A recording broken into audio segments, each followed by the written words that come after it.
What's going on, beautiful people? I hope this video finds you well. If you've never been here before, my name is Jen. Nice to meet you and welcome in. Welcome to the fam. If you are returning, thank you for all your support. If you have not yet, go ahead and hit that subscribe button because I promise you, you will love it here. I just try to show people how to get through life with positivity and purpose because I know that it's difficult. Everything is not unicorns and rainbows, but life is lifing and we must push through some way, somehow. All right, let's get into it. Today's topic is healing because that's what was on my mind this morning. I have been through a lot in the last year and a half. I've been through kind of like a healing transformation. February of last year kind of kicked it off. I started last year at 253 pounds, very, very unhealthy, sluggish, just existing but not really living. And then I had a loss. The person went on to glory. I had to be careful of my words here on the tube. I had a very tumultuous situation with. That person hurt me probably the most. I ain't gonna even say probably. That person hurt me the most of anybody ever in my life. I went through some of the most horrible things with that person and because of that person. But I had a lot of feelings because when they left, I didn't have the closure. I realized a long time ago that I probably was never going to get the apology that I was wanting. I realized that certain things probably weren't going to happen. But I at least wanted to come to a point where I could be civil with that person. When I first parted from that person, while they were still here on earth, I'm not gonna lie, I was real bitter. I was not bitter like, oh, I want you back type bitter. I was bitter because of the things that you had done to me and put me through. And you just went on in life and was like happy-go-lucky. And that pissed me off. Because here I am left with all these feelings. Here I am left with debt. Here I am left with just a lot of baggage, and you done went on with your life. It's like that Medea movie when she says, you know, you be mad at somebody and all that anger, you need to let that go. You need to forgive them.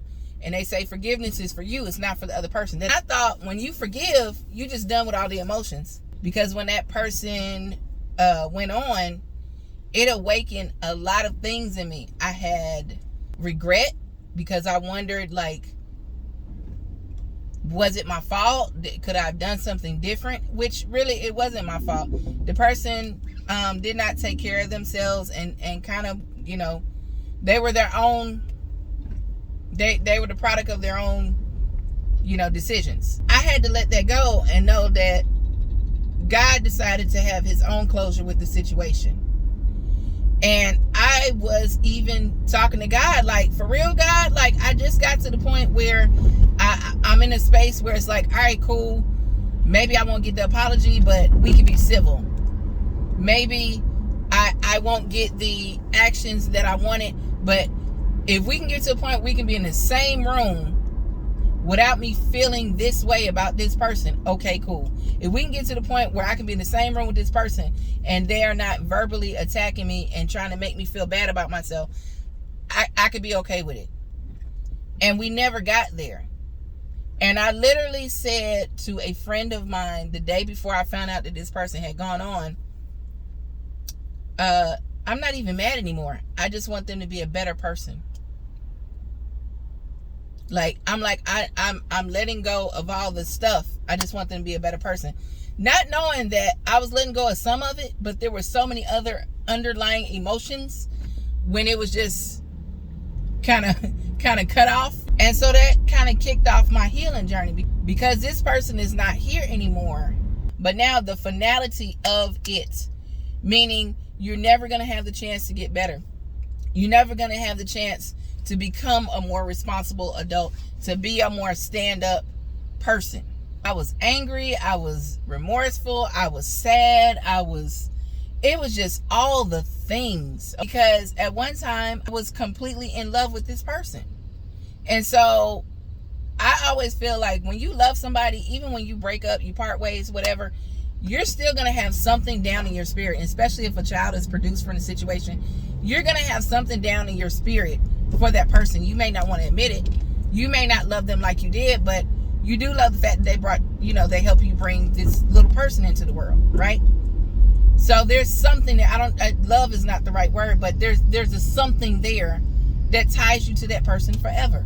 I'm like, now everything is on me. So if I'm not here, my household falls apart because I am truly by myself.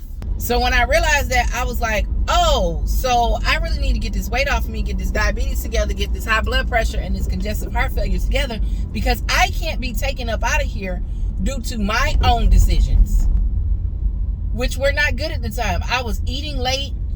Sometimes I was waiting till 2 o'clock in the afternoon to eat, and then you're so hungry, you binge eat. And you don't eat the healthy stuff. You're not going to go when you're hungry and go get a salad or grilled chicken. You're going to go get a burger. You're going to go get a Chick-fil-A sandwich. You know? You're going to go get some wings, some fries, maybe some Chinese food for lunch. You're going to get all the unhealthy stuff.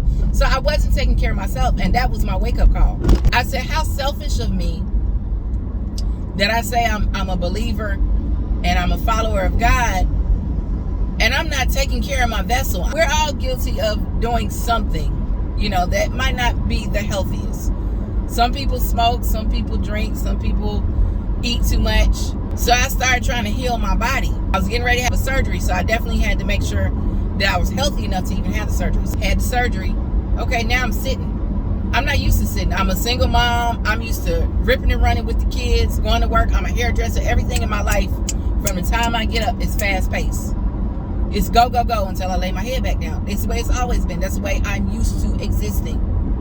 But that's the thing. I was just existing. So I started taking care of my body. I had this surgery. I'm sitting at home. Now I'm sitting there with my own thoughts. Physical healing from my surgery goes a little left, and I end up with a whole bone infection. My recovery time went from what I thought was going to be 8 weeks to 5.5 months of not putting weight on my foot. That 5.5 months ballooned into 11 months. I just went back to work on Saturday. But God kept me through all of that, and I was so grateful. But the thing is, my mental and my emotional were not together. They were not healed. I ain't got nothing else to do but sit in it with my thoughts. And everything that was rushed became very still and very quiet. I was forced to be there in my own head. This time it was really being in my own head, but also listening to God. So it was different. And God started to heal things in me that I did not know were jacked up. I've been to therapy, been to church, prayed about it, had people pray with me, for me. But there's nothing like talking to God about it, because even though the people around you love you, they can't help you heal until your spirit is ready to. And I'd already started the process of like, okay, when I get up in the morning, I'm going to listen to the word. That was a consistent thing. Get into your word. Okay. God told me to get into my word. So I did. God told me to remove certain things, certain people out of my life. So I did. Because I'm very particular about who I let in my circle, and I'm very protective of my space, because I've had to be, because I've been hurt so many times. When I let somebody in and they just, when they're needed the most, that stings. But I realized, okay, God let me know now so that it won't hurt worse later. Healing isn't just you sitting there crying and then you get over it and then you smiling all the time. Healing is not just cry it out, girl, scream it out, write about it, talk about it, go to therapy. Sometimes healing is truly sitting in silence. Healing is being numb sometimes because you just can't take it no more. Healing is being away from people because it hurts too much to be around the people that you love. Because if you feel that love, then you got to feel all the hurt too. That's why, like, a lot of times when people going through something and you love them so hard and you like, well, just reach out to me. Why won't you reach out to me? Why won't you let me in? The reason those people won't let you in is because they're hurting and they know that you love them very much. But because that love is so strong, if I allow myself to feel the love, then I got to allow myself to feel all the pain too. So I'm going to just cut everything off. Healing is laying awake at 3 o'clock in the morning just staring at the wall sometimes. wondering why. Why, how, if, when. Healing sometimes is setting some uncomfortable boundaries. Sometimes people survive the setting of the boundaries, and sometimes you got to set the boundaries and set them free. And that's hard. Healing is looking yourself in the mirror and telling yourself the hard truths, not sugarcoating nothing. A bird just pooped on my car. That was that shadow, was a bird, y'all. I guess God knew I needed a laugh.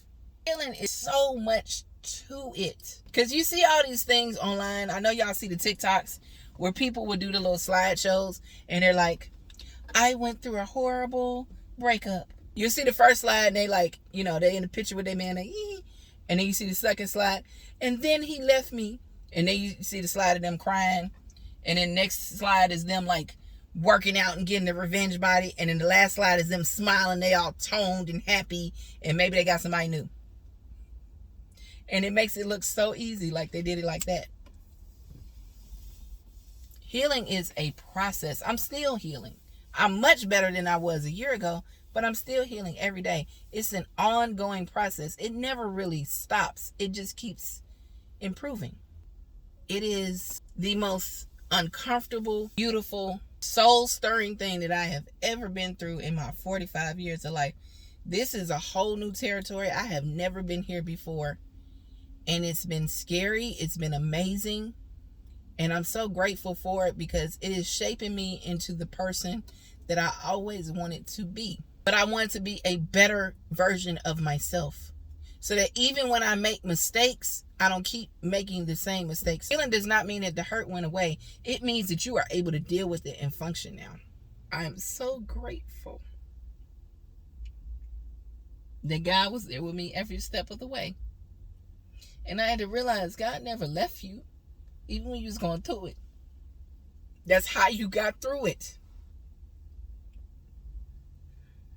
And it's so crazy. We go to church, and when we in a good mood, and you listen to word, you know how pastor says part of a scripture, and everybody else says the rest of it. And you know the scripture says God will never leave you nor forsake you. But why is it that we sit there and say, in the midst of our pain, God, where are you? Sometimes it's a reason for everything, and we just don't understand what it is, nor is it meant for us to understand. Lean not to thine own understanding. That's like the hardest thing for us to do. Lean not to thine own understanding, because sometimes there are pieces to the puzzle, and we be trying to figure out how they fit. And it's like, no, just take the piece and hold it. That's a play on words, right? Take the piece and hold it. You ain't got to know where it fits right now. Just take that piece and hold it. And we be trying so hard to make it fit where it doesn't, and shove it in spaces where it does not fit. And then we wonder why it doesn't work. But healing is a gift. It's an uncomfortable gift. And I'm so grateful that I trusted God to go through the process. Because here's the thing. There's nothing wrong with therapy. There's nothing wrong with talking to your pastor, your friends, your family. But nothing compares to trusting God. Yes, you have psychologists that have gone to school. Yes, you have people that are gifted in helping people get to the healing spot. But there is nothing that is going to heal you like trusting God through it.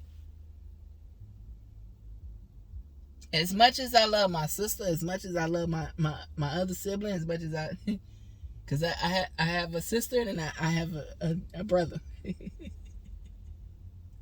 As much as I love them, they couldn't heal me through this. And my sister even told me once, she said, I can't. She said, I want so bad for you to feel better, be better. But there's only so much I can do. And that stung, but I love her for that, because that was the most honest and real thing she could have ever told me.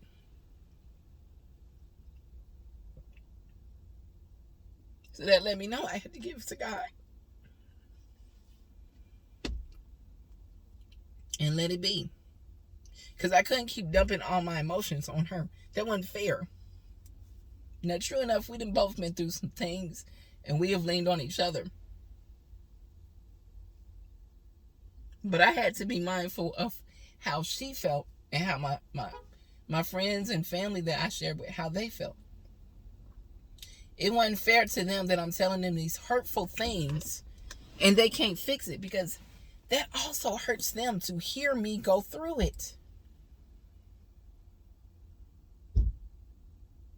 So there is nothing like trusting God through your healing.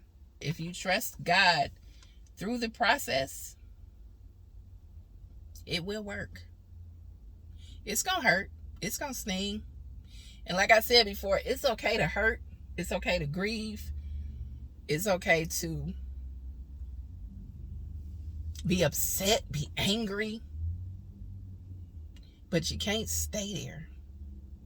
You can't function like that. You can't live in that space of misery. Misery loves company. That's a very true thing. And I feel like every time somebody say that, we thinking about somebody else being miserable. We never think about ourselves. We think, oh, that person miserable. They just want somebody to be around them so they could make them miserable too. What about you? Now, I'm not saying that you intentionally make somebody miserable, but your energy is transferable. So if you're miserable and you dumping that on people, you're going to make them miserable. We always say that. Misery loves company. And we consistently think that that's about somebody else. We never internalize that statement.